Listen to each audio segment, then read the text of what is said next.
Hi guys, Assalamualaikum warahmatullahi wabarakatuh and welcome back to my channel. Okay guys, Assalamualaikum. So, kepada korang yang baru dekat channel ni, nama aku Ikmal Noor. Dan kepada korang yang dah lama dekat channel ni, mesti korang dah kenal aku kan?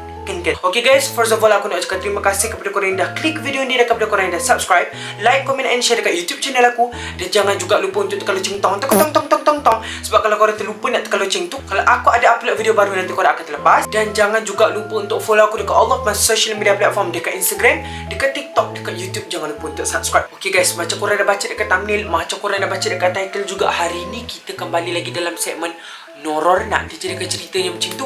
Ramai gila nak noror, nak cerita seram. So hari ni aku akan buat cerita seram untuk korang. Okay guys, so cerita hari ni aku tak tahulah cerita ni seram ke tidak. Mungkin ada dalam 2 chapter macam tu. Mungkin ada 2 cerita seram. So yang pertama ni aku nak cerita seram pasal mak saudara aku lah. Mak saudara aku ni, okay, waktu dia pergi universiti, okay, waktu tu dia belajar ke universiti, dia ada kawan 3 orang. Tiga tu perempuan. Okay, bila dia orang kawan 3 perempuan, ini bukanlah aku dah cakap lah. Tapi kalau kita ada kawan macam kawan baik 3 orang, orang kata persahabatan tu tak tahan lama. Macam tu, kita kawan tak lama kalau 3 orang ni macam tu. Tapi berdasarkan pengalaman aku, yes, aku sendiri mengalami benda tu. Aku ada pernah berkawan dengan 3 orang lelaki. Maksudnya kita orang bertiga. Memang akan ada je benda yang tak kena nak dijadikan cerita macam tu. Tak tahulah kenapa. Mungkin kita sendiri masalah kita ke apa benda pun aku tak tahulah. Tapi memang aku sendiri mengalami benda tu. So cerita dia macam ni. Mak saudara aku ada seorang lagi pun kena juga benda yang sama. Tapi ni mak saudara aku yang lagi satu, waktu tu dia belajar dekat universiti macam aku cakap kat korang lah. Okay, lepas tu dia ada jumpa boyfriend. Macam tu dia ada jumpa boyfriend lah. Konon-kononnya nak kahwin. Macam tu lah lebih kurang. Macam tu. Lepas tu kawan dia lagi seorang ni rupanya suka juga dekat boyfriend dia ni. Lebih kurang macam tu lah, suka juga dekat boyfriend dia ni. Rupanya dalam diam dia dengki. Rupa-rupanya dia nak juga dekat lelaki tu. Dia nak juga dekat lelaki tu. Macam tak ada lelaki lain dekat dunia ni. Memang dia nak lelaki tu juga. Lepas tu yang mak saudara aku ni pun kahwin lah dengan boyfriend dia tu. Sampai sekarang kan dia kahwin lah macam tu. So cerita ni memang agak lama sebenarnya. Lepas tu nak dijadikan ceritanya tu, lepas dah kahwin memang tak dapat anak. Tak dapat anak. Orang pelik lah kan. Kenapa dia ni tak dapat anak? Pergi kat doktor, okey, buat rawatan kesuburan apa benda semua tu. Tengok dia subur, faham tak? Dia macam tak ada masalah untuk dia nak mengandung. Cek rahim okey. Cek peranakan okey. Lepas tu cek pula boyfriend dia ni. Kan tantang mandul ke apa benda semua kan. Mandul tu apa? Mandul tu tak boleh nak beranak lah. Tak boleh nak bagi anak ataupun tak boleh nak beranak macam tu. So dah cek dekat doktor, memang tak ada apa-apa. Memang tak ada apa-apa masalah. Memang okey je, normal. Tapi kenapa dia orang tak boleh dapat anak? Memang tak boleh dapat anak langsung. Dah macam-macam ikhtiar tapi tetap tak boleh dapat anak. Lepas tu nak dijadikan ceritanya tu, nenek aku suruhlah mak saudara aku ni buat rawatan tradisional. Konon-kononnya berurut lah macam-macam. Diurut badan lah, gini. Memang orang kata tak jadi juga. Sampailah satu tu berubat dengan ustaz.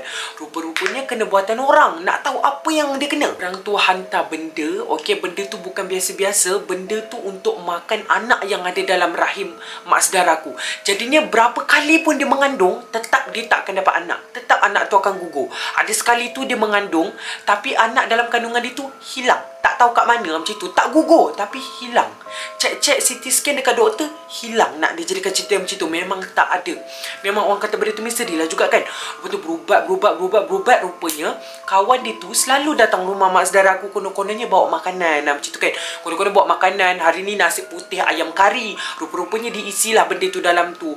Tahu dia buat apa? Dia pergi minta dekat bomoh siam. Nak dijadikan cerita macam tu. Bomoh siam ni orang kata memang kalau siapa yang terkena bomoh siam ni memang power. Faham tak? Macam tu. Kalau kau kena sekali tu, tak tahu nak cakap apalah. Memang payah sikit lah. Boleh nak berubat, tapi payah sikit kalau dah kena buatan orang dengan bomoh-bomoh siam ni. Nak dijadikan cerita macam tu memang susah. So berapa kali pun mak saudara aku tu mengandung, mesti anak dia tu akan kena makan. Kena makan macam mana Wallahualam, aku tak tahu. Tapi memang anak dia akan hilang. So dia berubat sampailah dia tahu yang kawan dia sendiri buat dia macam tu lah. Nak dijadikan ceritanya macam tu. Aku tak tahu mana pula ada kawan yang macam tu. Bodoh kan. Nak cakap tak belajar kat universiti. Nak cakap tak makan, macam makan tai. Aku tak tahulah macam mana. Ada juga manusia yang jenis macam tu. Kau tahu tak boleh nak tengok orang bahagia. Kau faham tak? Lebih kurang macam tu. Padahal dah kawan ni, kawan elok-elok. Dah jumpa kawan elok-elok. Tapi kenapa tetap macam tu?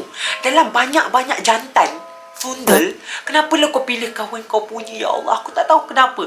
Nasib baiklah suami mak saudara aku ni orang kata tak curang. Macam tu. Kalau dia curang, memang aku tontek telur dia macam tu kan. Kawan dia juga kau nak macam tu. Aku tak tahu kenapa, tapi memang macam tu cerita dia.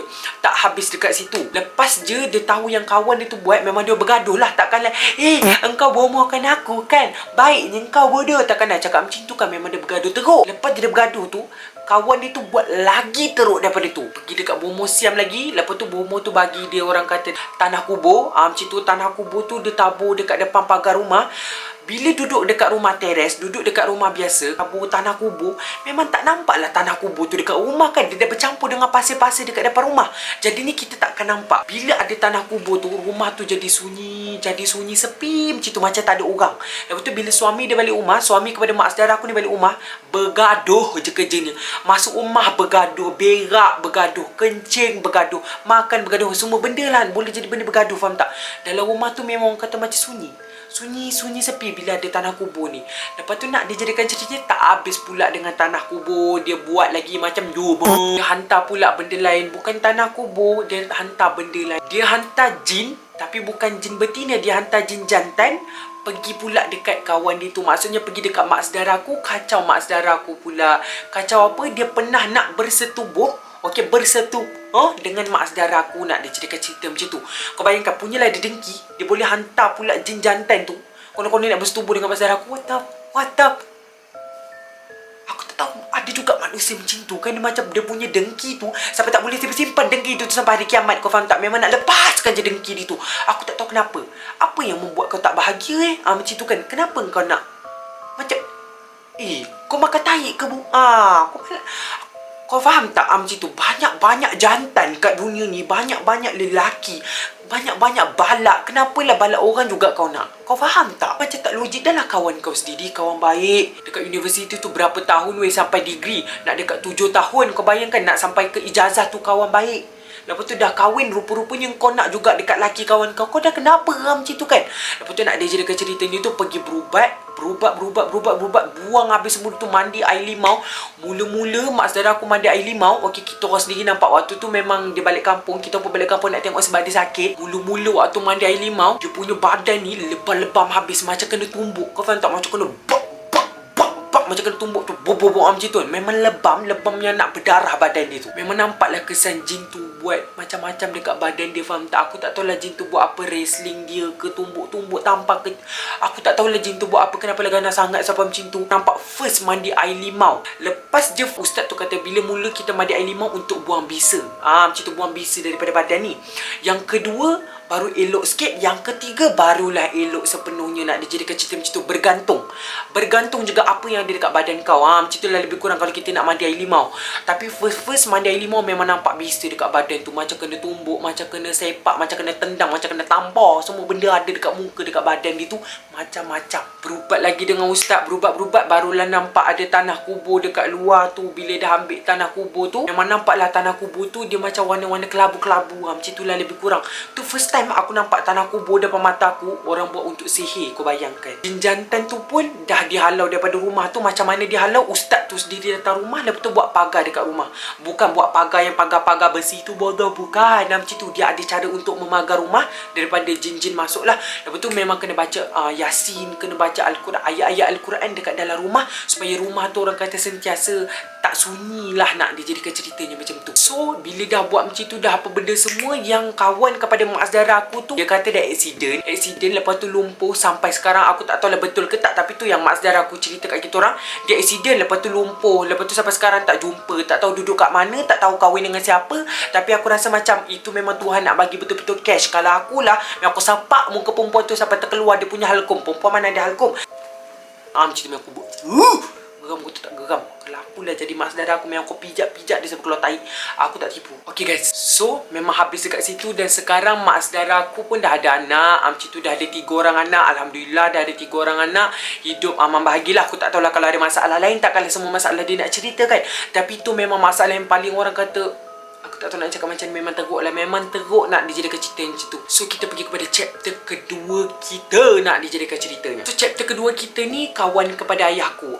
Ayahku kan duduk kat quarters, okay. Dia ada kawan duduk kat quarters ni. Macam tu, waktu tu aku dekat duduk blok lama. Macam tu lah lebih kurang. Waktu tu aku kecil lagi. Tapi waktu aku kecil pun aku still boleh ingat lah benda ni jadi. Ni pun pasal sihir juga. Kawan ayah aku ni, okay, dia polis juga. Macam itulah lebih kurang. Dia polis juga. Tapi mulut dia bukan macam polis. Mulut dia macam wartawan anjay. Macam tu. Memang mulut dia memang orang kata kalau dia cakap je tu memang buat sakit hati. Macam tu. Orang memang tak suka dia sebab mulut dia. Bukan sebab dia. Sebab mulut dia. Bila dia bercakap tu memang buat sakit hati je. Macam tak ada menyenangkan hati orang. Memang menyusahkan orang je kerjanya. Nak dijadikan ceritanya tu. Ada satu hari tu dia pergi makan goreng pisang. Tak tahulah dia makan goreng pisang tu dekat mana. Tapi bukan dekat dalam quarters aku lah. Waktu tu dia makan goreng pisang dekat luar. Dia makan dengan kawan sekerja dia. Dia kena santau dekat sana. Kena santau, dia batuk berdarah, kena muntah darah betul-betul kat kedai tu. Macam tu. Lepas tu bawa lah balik rumah. Konon-kononnya ingat dia ni ada masalah macam batuk kering lah. Batuk kering tu apa? Batuk kering tu biasanya orang panggil dalam penyakit TB. Batuk kering macam tu. Ingat dia kena batuk kering. Lepas tu bawa lah pergi hospital. Pergi x-ray ni badan ni. Pergi x-ray. Lepas tu tengok-tengok badan tak ada apa-apa. Tak ada simptom-simptom lain. Tak ada tanda-tanda yang dia kena tu batuk kering. Okey, batuk kering ni penyakit bahaya jugalah. Tapi memang tak ada tanda-tanda yang menyatakan dia tu kena batuk kering. Memang berlarutan lah benda tu keluar darah, terkeluar darah, terkeluar darah, terkeluar. Mula-mula tak tahu yang dia tu kena santau. Dia tu kena buatan orang, memang tak tahu. Lepas tu dah dalam seminggu 2 setiap darah keluar. Yang isteri dia ni pelik lah kan. Isteri dia pun bagilah tahu orang-orang kat blok tu macam mana ni weh, laki aku ni gini-gini, kenapa ni macam ni. Rupanya bawa berubat juga. Duk bawa berubat tradisional baru tahu kena santau macam tu. Bukan santau angin, memang betul-betul orang nak bagi dia. Yang betul-betul orang tak puas hati dengan dia. Yelah tu lah orang kata kalau mulut kita ni macam haram macam tu kan memang orang tak suka kadang-kadang. Sebab tu walaupun mulut kita ni macam haram, kita kena tengok kita ni bercakap dengan siapa. Kadang-kadang orang tu macam dengar okey balik rumah dia menyantau kau, kita tak tahu. Kita kena berhati-hatilah dalam cakap tu. Ada orang boleh kalau kita ni nak bercakap kasar, ada orang tak boleh. Dan kawan ayah aku ni orang Melaka macam tu. Jadi ni bila dia bercakap tu memang belapah. Bayangkan orang Melaka cakap macam mana. Dia memang kasar sikit orang Melaka kalau cakap. Berubat memang nampak lah yang dia ni kena santau. Lepas tu perut dia ni besar tau. Perut dia jadi busung memang besar gila. Rupanya dalam tu macam-macam ada paku, ada lintah. Aku ingat waktu tu aku kecil, aku dengar je orang tua bercerita. Lepas tu dalam tu ada lintah, ada paku karat, ada kaca macam tu. Dia makan sikit dia muntah. Dia minum dia muntah juga macam tu. Sebab dalam perut dia dah penuh. Bukan penuh dengan makanan, penuh dengan benda-benda macam tu.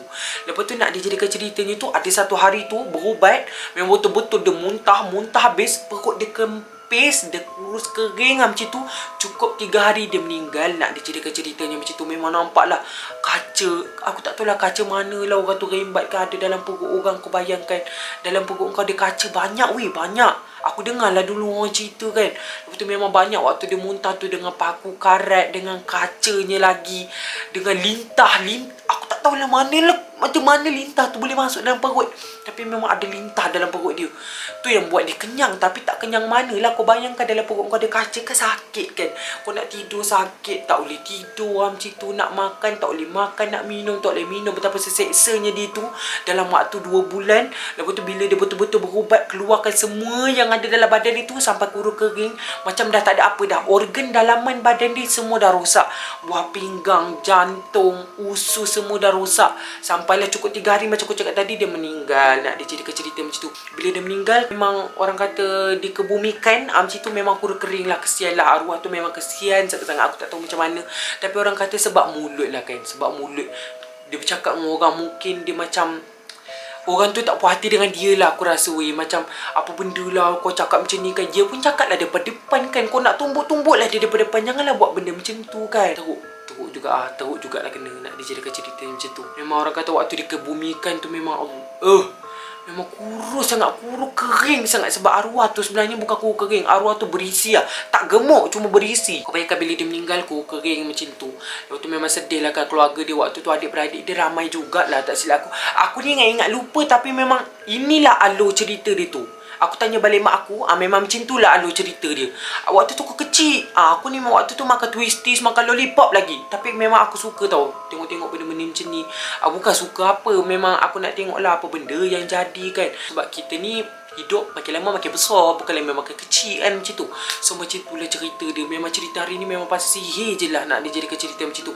Aku tak tahulah nak cakap macam mana, tapi ada juga manusia yang jenis macam tu kan, tak boleh tengok orang happy, tak boleh tengok orang senang macam tu. Dia senang macam ni lah. Kalau kau tak suka lah kat orang tu kan, tak payahlah. Dia macam, kalau betul-betul lah kau tak suka dia, tak payah cara lah macam tu. Macam tak, bila kau buat benda tu kau puas ke kan? Macam dapat duit ke? Habis duit kau adalah nak bayar ke bomo tu. Tapi tak tahulah macam mana nak cakap. Orang ni nama manusia kan. Dan nama pun manusia memang macam tu lah. Tapi jauh-jauhkanlah benda-benda macam tu. Astaghfirullahalazim. Ya Allah, janganlah la ilaha illa anta subhanaka inni kuntu minaz zalimin. Janganlah berlaku dekat-dekat kita ni, dekat korang. Doa-doakanlah aku pun doa-doakan korang juga. Jauh-jauhlah daripada orang macam tu, nak dijadikan ceritanya macam tu. Okay guys, so sampai sini dululah cerita Nurul kita hari ni. Minta maaf lah kalau bosan lah macam tu. So sebab ramai nak cerita seram kan, hari ni aku cerita lah seram nak dijadikan cerita macam tu. Okay guys, semoga korang sentiasa berada di dalam lindungan dan rahmat Allah SWT. Semoga kita berjumpa di dalam konten-konten seram Nurul ataupun konten-konten yang akan datang. So bye.